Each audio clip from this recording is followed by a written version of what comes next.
Hello, and welcome to this lecture series on colonial society. We're going to begin by talking about colonies and the Native Americans.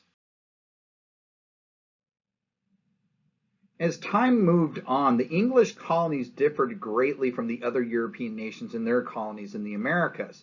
For example, there was a population explosion in the English colonies compared to the other colonies. Between 1700 and 1770, the English colonies expanded from about 260,000 individuals to about 2.15 million.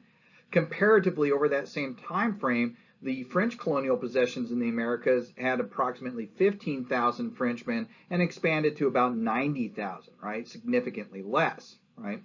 Now, in the north, you have a very stable, large population because a lot of the northern English colonies were established by family groups. Remember, we talked about, like, for example, the mass Puritan migrations, stuff like that.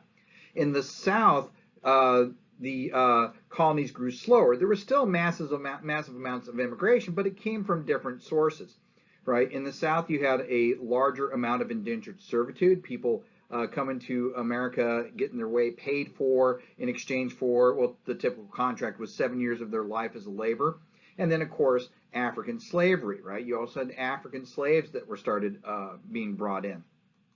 You also had very little integration in the English colonies compared to elsewhere. And I'll give you an example. When you take a look at the English colonies, you can break it into three macro ethnicities. Realize I'm being very broad here. You had three macro ethnicities. You had European, you had African, and you had Native American, right? Those are your three groups. And there was very little integration between the three groups. Not saying it never happened, but it was seen in English society as unseemly for you to marry a Native American because they were seen as, savages and primitive and stuff like that. Not a hard, fast rule. Remember, we already talked about John Rolfe and him marrying Pocahontas, right? Okay, but as a general rule, we saw that. And also, you did not see a lot of integration between European settlers and the Africans because the Africans were slaves, right? And it was a taboo for you to marry your slave. Again, not a hard, fast rule. Remember, Thomas Jefferson had 6 children with one of his slaves, right? But in general.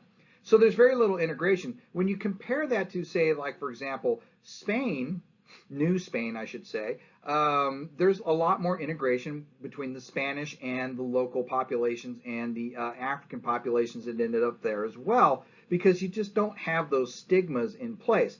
Plus, also, a lot of Spanish immigration was predominantly men. It wasn't family groups. And so these men didn't just come over to the New World and go, all right, well, I'm just going to take a vow of celibacy now, right? They ended up getting together with the people that were there, right? So you see a lot more integration as a result.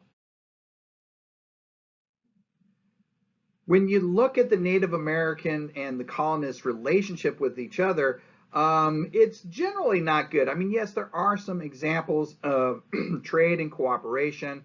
There was that time period when John Smith had established a good relationship with the Powhatans, for example. We gave a brief mention to the Pilgrims having a Thanksgiving dinner with the Native Americans there. But ultimately, the English or the European in general lust for land is going to cause problems with that relationship, right? As the English settlements grew and got larger and larger and larger, they began encroaching more and more on Native American lands. And like with the massacre of 1622, you see eventually there's some kind of backlash, right? And typically the way the lust for the land, the process of this, and we'll see examples as we move forward, will go like this. The Native Americans will be on a set of land until it will be coveted by European settlers, at which time they are given two options, relocation or extermination. And typically then they are pushed to another area until that is coveted again by European settlement or eventually American settlement, right? Okay, and of course religion plays a role in this too. Remember, a lot of these, especially New England societies, these are very religious-based societies, and it wasn't about religious tolerance, right? We already talked about that. So what do you think their impression was on the Native American religions?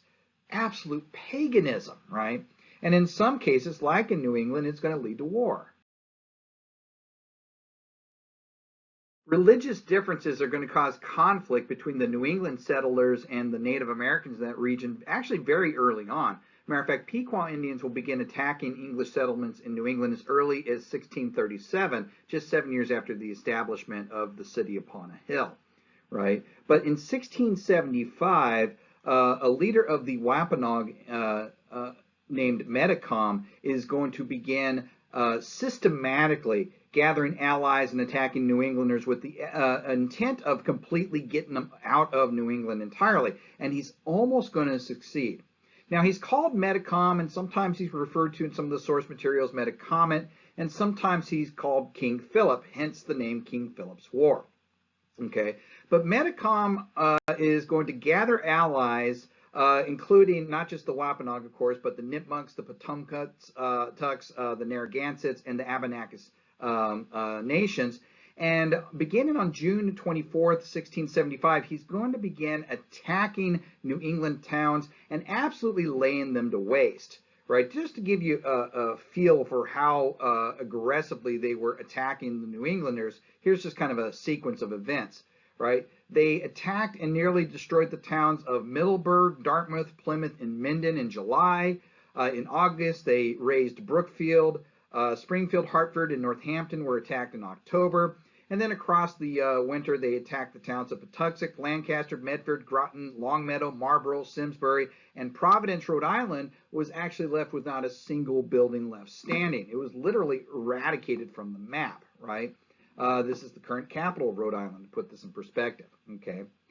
Ultimately, though, even though the New Englanders were very close to, many of them were saying, why don't we just move south? We'll move into Virginia or some region there. They do ultimately finally turn the tables on this war, right? In August of 1676, Metacom is captured near Mount Hope, and he's killed.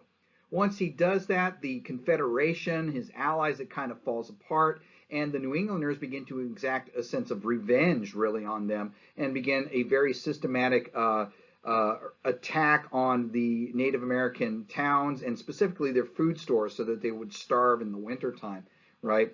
Again, relocation or extermination. Those are really the two options for the Native Americans, ultimately, when it comes up against European settlement in the Americas.